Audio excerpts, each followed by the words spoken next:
సింహాచలం అప్పన్న స్వామి చందనోత్సవానికి వచ్చిన భక్తుల పరిస్థితి దారుణంగా ఉంటుందని చెప్పడానికి ఈరోజు ఇక్కడ చూస్తా ఉన్న ఘటనే నిదర్శనం. దాదాపుగా 6 మంది చనిపోవడం జరిగింది. దాదాపుగా 7 మంది చనిపోవడం జరిగింది. ఒకే ఒక్క కుటుంబంలోనే 4 చనిపోవడం జరిగింది. ఇంకా కొంతమందికి గాయాలు కూడా అయ్యాయి. నేను అడుగుతా ఉన్నాను ఒకటి,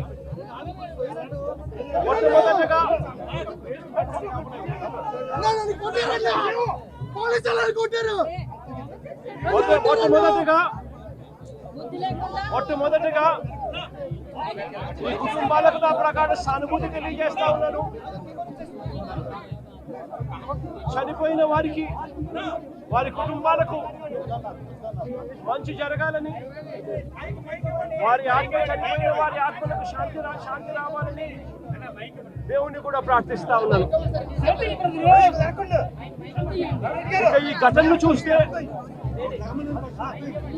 ఇక్కడ జరిగిన ఘటన, సింహాచలంలో జరిగిన ఈ ఘటన అయినా కూడా చందనోత్సవానికి సంబంధించి ఇప్పుడు ఇవాళ జరిగిన ఈ ఘటన అయినా కూడా, లేదా మొన్న తిరుపతిలో వైకుంఠ ఏకాదశి నాడున జరిగిన ఘటన తీసుకున్నా కూడా, నేను ఒకటే అడుగుతా ఉన్నా ఈ ప్రభుత్వానికి, అయ్యా నాడు తిరుపతిలో జరిగిన వైకుంఠ ఏకాదశికి సంబంధించిన ఘటన అయినా కూడా, ఈరోజు చందనోత్సవానికి సంబంధించిన జరిగిన ఘటన అయినా కూడా, ఏ రోజు చందనోత్సవం జరుగుతుంది, ఏ రోజు వైకుంఠ ఏకాదశి వస్తుంది అన్నది ప్రభుత్వానికి తెలియదా అని అడుగుతా ఉన్నా. ఎప్పుడు జరుగుతుందో తెలుసు. ఆ జరిగే రోజున లక్షల మంది భక్తులు వస్తారు అన్న సంగతి కూడా తెలుసు. తెలిసినా కూడా కేవలం నిర్లక్ష్య వైఖరితో అనేక మంది ప్రాణాలను బలికొన్నారు. వైకుంఠ ఏకాదశి నాడు తిరుపతిలో 6 మందిని ఇలాగే నిర్లక్ష్యం చేసి పొట్టను పెట్టుకున్నారు. అప్పుడు కూడా అంతే, చంద్రబాబు నాయుడు గారు కుప్పం పర్యటన ఉంది అని చెప్పి పోలీసులందరినీ కూడా కుప్పం పంపించారు. అందరినీ కూడా పార్కుల్లో పెట్టి, రకరకాల ఏరియాలలో పెట్టి, సడన్ గా ఒక్కసారి గేట్లు ఎత్తేసి, సెక్యూరిటీ అరేంజ్మెంట్స్ లేవు కాబట్టి, పోలీసులు ఎవరు లేరు కాబట్టి, అందరూ చంద్రబాబు నాయుడు గారిని ప్రసన్నం చేసుకునే దానికి వెళ్ళిపోయారు కాబట్టి, అందరినీ కూడా పార్కుల్లోనూ అక్కడ ఇక్కడ ప్యాక్ చేసి, సాయంత్రం పూట ఇక లైన్లలో నిలబడండి అని చెప్పి గేట్లు ఎత్తారు. తిరుపతిలో జరిగిన తోపులాటలో 6 మంది మరణించడం జరిగింది. లక్షల మంది వస్తారు అని తెలిసినా కూడా జరిగిన ఘటన. ఈరోజు చందనోత్సవం రోజు కూడా లక్షల మంది భక్తులు వస్తారు. ఈరోజు అప్పన్న స్వామి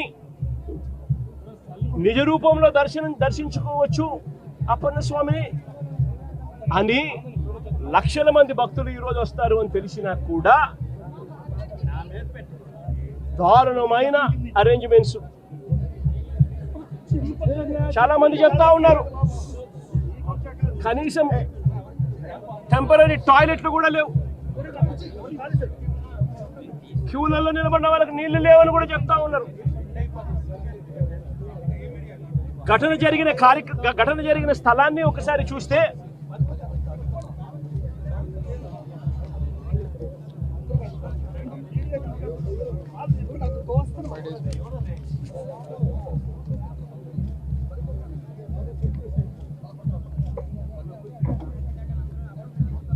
ఆరు రోజుల కిందట గోడ కట్టడం మొదలు పెట్టారు. 6 రోజుల కిందట గోడ కట్టడం మొదలు పెట్టారు. 2 రోజుల కిందట గోడ పూర్తి చేసినారు. 20 మీటర్ల పొడుగు గోడ, అంటే 20 మీటర్లు అంటే దాదాపుగా 70 అడుగులు. దాదాపుగా 70 అడుగులు గోడ పొడుగు, 10 అడుగులు ఎత్తు కట్టిన ఈ గోడలో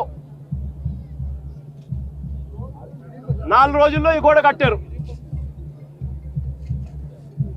ఈ గోడ కట్టే దాంట్లో ఎక్కడా కూడా కాలమ్స్ ఎక్కడా కనిపించవు. రీఇన్ఫోర్స్డ్ కాంక్రీట్ గోడ కట్టాల్సిన చోట,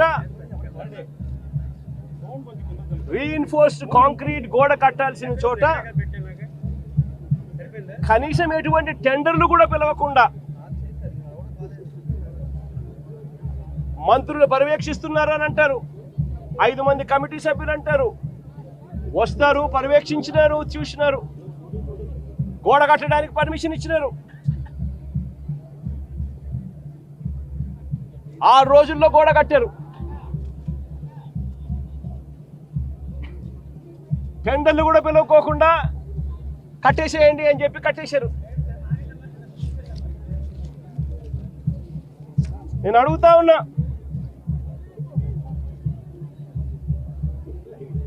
ఈరోజు అధికారంలోకి వచ్చి చంద్రబాబు నాయుడు గారు దాదాపుగా సంవత్సరం అయింది. చంద్రబాబు నాయుడు గారు అధికారంలోకి వచ్చి. నేను అడుగుతా ఉన్నా చంద్రబాబు నాయుడు గారిని, చందనోత్సవం ఎప్పుడు జరుగుతుందో మీకు తెలియదా అని అడుగుతా ఉన్నా. మరి చందనోత్సవం పలానా రోజు జరుగుతుంది అని చెప్పి తెలిసినప్పుడు ఈ గోడ కట్టించే కార్యక్రమం ముందే ఎందుకు మొదలు పెట్టలేదు అని అడుగుతా ఉన్నా. ఈ గోడ కట్టించే కార్యక్రమం ముందే ఎందుకు చేయలేదు అని అడుగుతా ఉన్నా. ఇదే పెద్ద మంచి చంద్రబాబు నాయుడు గారిని,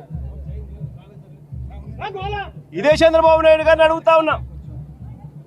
ఈ గోడ నిర్మాణం కేవలం 6 రోజుల కిందట మొదలై 2 రోజుల కిందట పూర్తి చేశారు. దీని అర్థం ప్రభుత్వం ఎటువంటి ముందస్తు ఏర్పాట్లు సీరియస్గా తీసుకోలేదు అని చెప్పి నిదర్శనం కాదా అని అడుగుతా ఉన్నా. చివరికి ఈ వర్క్ కనీసం టెండర్లు కూడా పిలవకోకుండా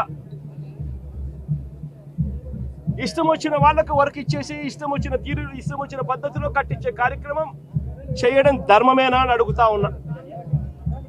70 అడుగులు పొడవుతో కట్టే గోడకు, 10 అడుగులు ఎత్తుతో నిర్మించే గోడకు కనీసం కాలములు కూడా పెట్టించే కార్యక్రమం కూడా లేకుండా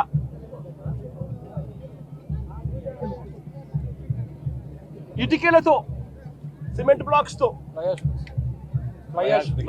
ఫ్లయాష్ ఇటుకలతో గోడ కట్టడం అన్నది ఏ రకంగా కరెక్ట్ అని అడుగుతా ఉన్నా. కనీసం కట్టే ఈ గోడను రీఇన్ఫోర్స్డ్ కాంక్రీట్ తో అయినా కట్టాలి. రీఇన్ఫోర్స్డ్ కాంక్రీట్ తో కట్టి దానికి విప్ హోల్స్ కూడా పెడితేనే కాస్తో కూస్తో ఏ గోడైనా నిలబడుతుంది అన్న జ్ఞానం కూడా లేకుండా ఎలా కట్టారు అని అడుగుతా ఉన్నా. 2 రోజుల కిందటనే గోడ పూర్తయింది అని తెలుసు. 2 రోజుల కిందనే గోడ పూర్తయింది అని తెలుసు. వర్షం కూడా ముందు రోజు రాత్రి పడింది అని కూడా తెలుసు.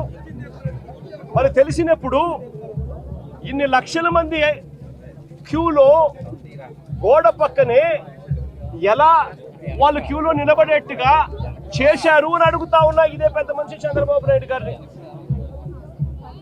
మరి గోడ అంత దారుణంగా మీరే కట్టారు, కొత్త గోడ అని తెలుసు. ఈ ఒక్క సంవత్సరంలోనే చంద్రబాబు నాయుడు గారు చేసిన ఈ ఒక్క సంవత్సరం పరిపాలనలోనే దారుణమైన పరిస్థితి చూస్తా ఉన్నాము. అంటే తిరుమలలో ఈ పెద్ద మనిషి రాజకీయాల కోసం లడ్డు వివాదం చేసి మన వెంకటేశ్వర స్వామి పేరు ప్రఖ్యాతలను ఏ రకంగా రోడ్డు మీదకి తీసుకొచ్చాడు అన్నది కూడా ఈ 11 నెలల కాలంలోనే చూసాం. తిరుమల వైకుంఠ ఏకాదశి నాడు అలాంటి రోజు వస్తుంది వైకుంఠ ఏకాదశి అని చెప్పి కూడా తెలిసి కూడా నిర్లక్ష్యం చేసిన దాని కారణం వల్ల 6 మంది బలికొనడం కూడా తిరుపతి హిస్టరీలో ఎప్పుడూ కూడా ఇటువంటి ఘటన జరగల. అటువంటి ఘటన కూడా ఈ చంద్రబాబు నాయుడు గారు ఈ 11-12 నెలల కాలంలోనే చూసాం. ఈరోజు సింహాచలంలో చందనోత్సవం నాడు ఇంత దారుణంగా తెలిసి నిర్లక్ష్యం అనే ఒకే ఒక్క పదానికి అర్థం చెబుతూ 7 మందిని బలికొనడం కూడా ఈరోజు చూసాం.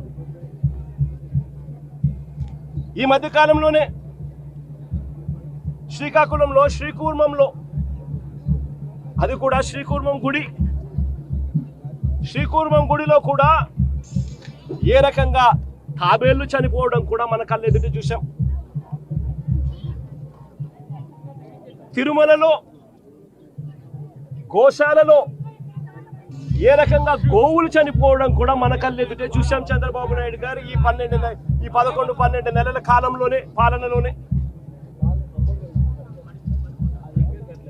కడపలో కాశీనాయన ఆశ్రమంలో ఏ రకంగా బుల్డోజర్లతో కలెక్టర్లే స్వయంగా వచ్చి కాశీనాయన స్వామి ఆశ్రమాన్ని, కాశీనాయన స్వామి గుడిని ఏ రకంగా ధ్వంసం చేశారో కూడా మన కళ్ళెదుటే చూస్తూ ఉన్నాం. ఇవన్నీ కూడా కేవలం ఈ 12 నెలల కాలంలో చంద్రబాబు నాయుడు గారి హయాంలో జరుగుతూ ఉన్న గుడులు గోపురాలకు సంబంధించిన వ్యవస్థల మీద ఆయన చూపుతా ఉన్న శ్రద్ధకు నిదర్శనం. ఏదైనా కూడా పబ్లిసిటీ కోసమే ఆయన చేసేది, ఏదైనా డైవర్షన్ పాలిటిక్సే. పుష్కరాల సమయంలో కూడా